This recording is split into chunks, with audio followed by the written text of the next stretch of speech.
Thank you, Madam Chair and members of the committee. Thank you for hearing this bill. I think it's a very important bill, and I appreciate you posting it today. I wanted to start by just giving a little definition of swatting. Some people may not know what swatting is. I would define it as the act of calling the police to, and using a hidden phone number, I should add, so that you can't be traced, and reporting a false alarm, a hostage situation, a murder, or some other heinous act. Of course, this is a false alarm. Nothing is happening at this location. But the hoaxers give a specific address, and they intend the SWAT team and local police to rush out to this location, surround the building, and perhaps even break down the front door with shotguns in hand. They may think this is a prank, that this is a fun hoax. It is certainly not. It is scary. It is a terrible use of manpower. It is dangerous. Someone could get killed. Someone could get seriously hurt. And it is not funny at all. And I am here today with legislation to increase penalties for those who would be convicted of making these false alarms. Before I speak further, though, I would like people to hear what these false alarms sound like, and we have an example of one which OLS is ready to play for us, if you would.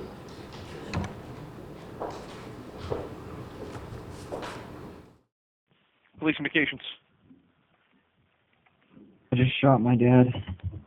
Okay, what's your address?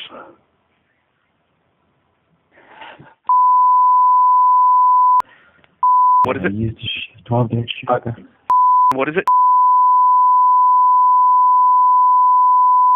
Yeah. Okay, is he breathing? Is he conscious?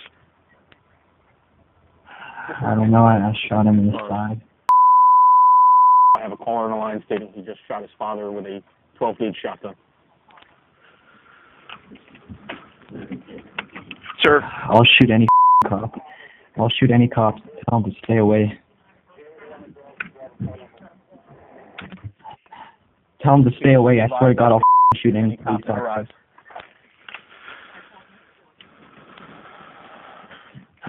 My dad taught me how to shoot this gun, and I have a pretty good aim, and I'll go right through the window and just take them all out. Sir, what is your last name? Sir? Gibson.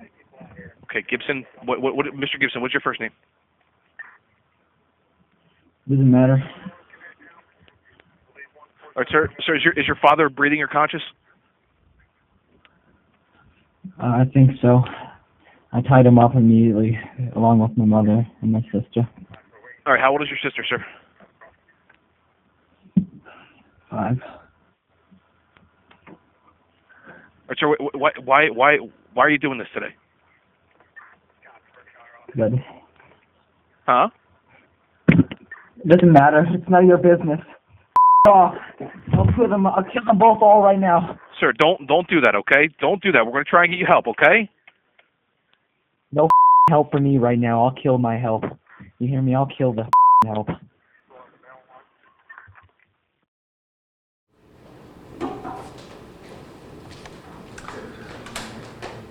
As you can tell, that is a very distressing and disturbing phone call.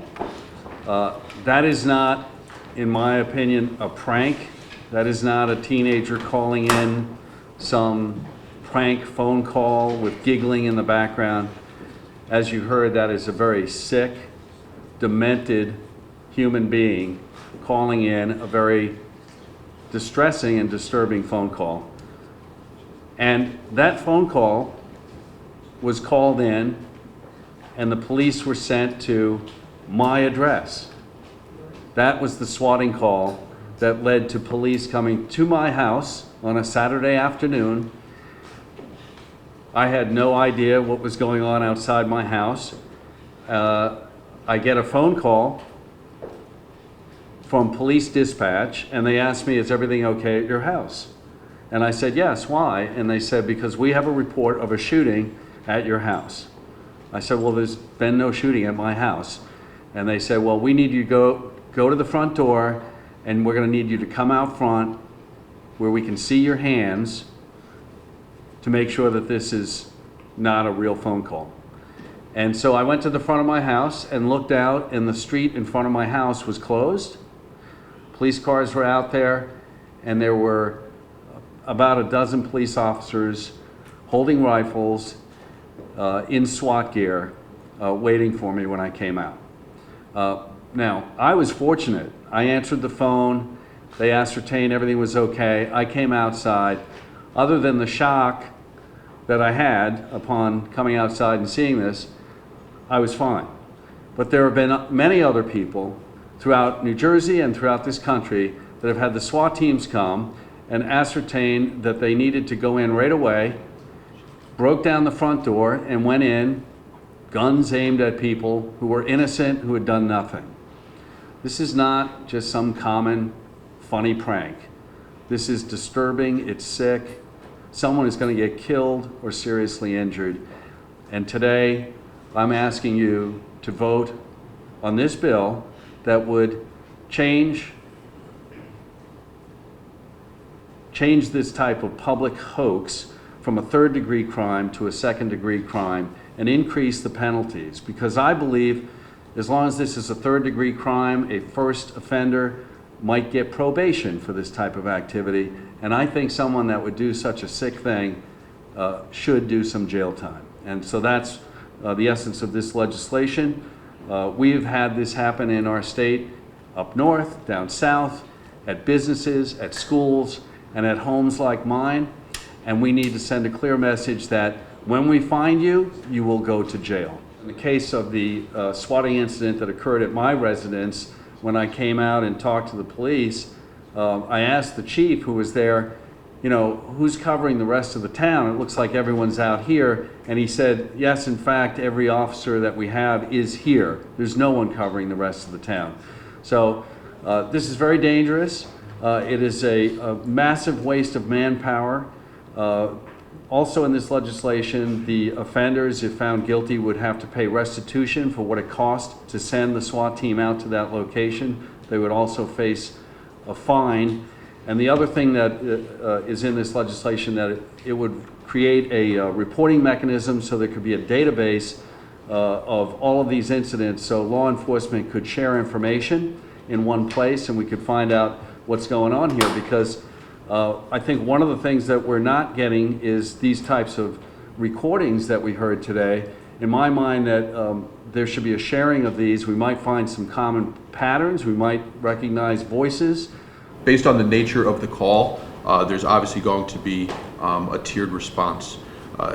Generally, a call comes into a 911 center, either at a local municipality, a county communications center, or some 911 income spot.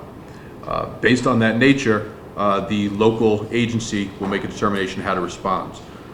Because of that, generally, if they're attempting to SWAT us, they're going to have enough information to raise the level to a critical incident to draw out a tactical response. Depending upon what county, what town it is, there may be slightly differing ways to respond, but in pretty much all of the response is there's something that really bad happened, so we need some folks that are trained to a higher level to be able to deal with that, both on the tactical side, negotiators, bomb technicians, emergency responders for potential casualties.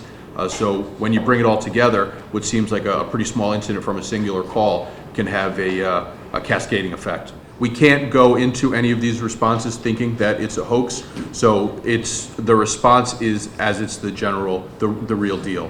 While the response protocol is being implemented, there's also an investigative side that are trying to validate the claims to see if this is in fact real, or if they're punching holes in the idea to see if it may be a hoax.